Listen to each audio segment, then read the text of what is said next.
প্রবাসীদের জন্য সুখবর। প্রথম ধাপে ৫৫,০০০ প্রবাসী বাংলাদেশি পাচ্ছেন জাতীয় পরিচয়পত্র।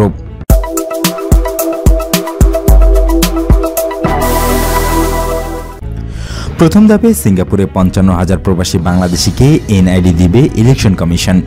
পর্যায়ক্রমে অন্যান্য দেশেও জাতীয় পরিচয়পত্র দেওয়া হবে। এর ফলে দীর্ঘদিন অপেক্ষার পর প্রথমবারের মতো প্রবাসী বাংলাদেশিরা জাতীয় পরিচয়পত্র পাচ্ছেন। গত ৩ মার্চ এই লক্ষ্যে সচিবের নেতৃত্বে ইসির প্রতিনিধি দল সিঙ্গাপুর যান। বিষয়টি নিয়ে ইসির অতিরিক্ত সচিব মোখলেসুর রহমান জানান, প্রবাসী ভোটার নিবন্ধন বিষয়ে সিঙ্গাপুরে ১ সপ্তাহ ধরে ইসির ইন্সপেকশন টিম ফিজিবিলিটি স্টাডি করবে। পুরো নিবন্ধন প্রক্রিয়াটি করতে এই সম্ভাব্যতা যাচাই। সিঙ্গাপুরের পর দুবাইয়ে একটি টিম যাওয়ার পরিকল্পনা রয়েছে। তিনি জানান, সিঙ্গাপুর গেলেন ইসি সচিব হেলালুদ্দিন আহমেদ, জাতীয় পরিচয়পত্র নিবন্ধন অনুবিভাগের পরিচালক মোহাম্মদ আব্দুল বাতেন। এর আগে নির্বাচন কমিশন সচিব হেলালুদ্দিন আহমেদ জানিয়েছেন, আগামী এপ্রিল থেকে প্রবাসী বাংলাদেশিদের ভোটার করার কাজ শুরু করতে চান তারা। সব ঠিক থাকলে সিঙ্গাপুরে অবস্থানরত বাংলাদেশিরাই প্রথম এই সুযোগ পাবেন। অপরদিকে আরও ৯১ জন নির্যাতিত নারী সৌদি আরব থেকে দেশে ফিরেছেন।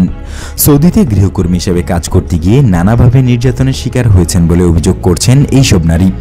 সোমবার ভোরে জেদ্দা থেকে ফেরেন ২৫ জন নারী। এরপর মঙ্গলবার রাত ৯:৩০টার দিকে সৌদি এয়ারলাইন্সের একটি ফ্লাইট দেশে ফেরেন আরও ৬৬ জন। সব মিলিয়ে একদিনে ৯১ জন দেশে ফিরেছেন হযরত শাহজালাল আন্তর্জাতিক বিমানবন্দরে। এ নিয়ে চলতি বছরে ৫২৫ নারী গৃহকর্মী দেশে ফিরল বলে জানিয়েছেন বেসরকারি উন্নয়ন সংস্থা ব্র্যাকের মাইগ্রেশন প্রোগ্রামের প্রধান শরীফুল হাসান। তিনি জানান, ব্র্যাক সৌদি থেকে এইসব নির্যাতিত নারীদের ফিরিয়ে আনতে সহায়তা দিয়ে যাচ্ছে।